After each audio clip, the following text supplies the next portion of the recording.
Hello and welcome back to Bits and Bobs. Today's video is all about the 1912 half crown from the reign of King George V, the coin we can see on screen now. I will first go through the design of the coin and then move on to the facts and figures. So here is the reverse design, and we can see a lovely large quartered royal arm shield. We have two parts featuring the three lines of England for England. To the bottom left is a half of Ireland for Ireland, and then to the top right is a lion rampant of Scotland for Scotland. This shield is then crowned to the top with a lovely St Edmund's crown there with great detail to it, and then surrounding this is the Order of the Garter. You can see there the Latin inscription on a banner.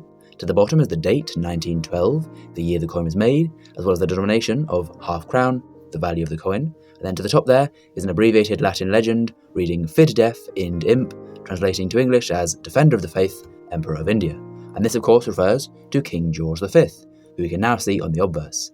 This is the only portrait of King George V used on British coins during his reign, and it was done by Bertram McKennell.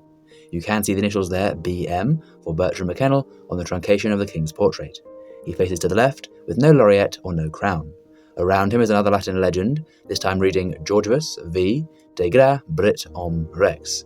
This translates to English as George V, by the grace of God, King of all the Britons. So how he's been chosen by God to be king and emperor, and his other titles as king. And you can see around the rim small teeth, milling or beads there on both sides to prevent the coin from being clipped or shaven, so no one can steal or shave off any of the silver content of the coin. Of course, that is illegal to do. Now then, we'll move on to the facts and figures of the 1912 half crown. A coin minted at the Tower Hill Mint in London, where the Royal Mint was based between 1810 and 1975. The coin is composed of 0.925 silver, so this is 92.5% pure silver, or known as sterling silver, as used in all silver coins before 1920 when they were debased down.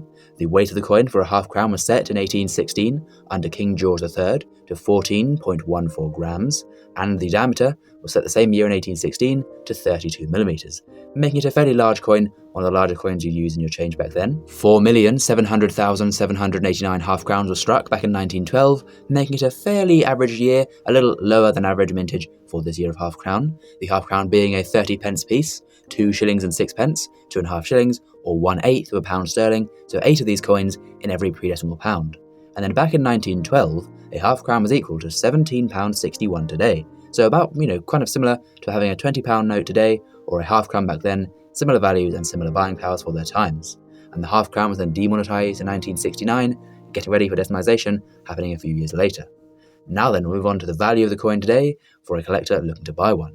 In a poor condition it will sell for around £13, fine condition around £20, extremely fine condition £125, and then £225 in uncirculated grade. So a high price there for the better condition coins, like this one on screen, but in a lower and more worn grade, a fairly affordable and cheap coin to add to your collection if you don't have one already. And if you do, then please do comment down below and let us know. Please as well do subscribe to the channel if you've learnt something new and enjoyed. And of course, thank you for watching to the end, and we'll see you again soon for some more coins in the future on Bits and Bobs. Bye for now.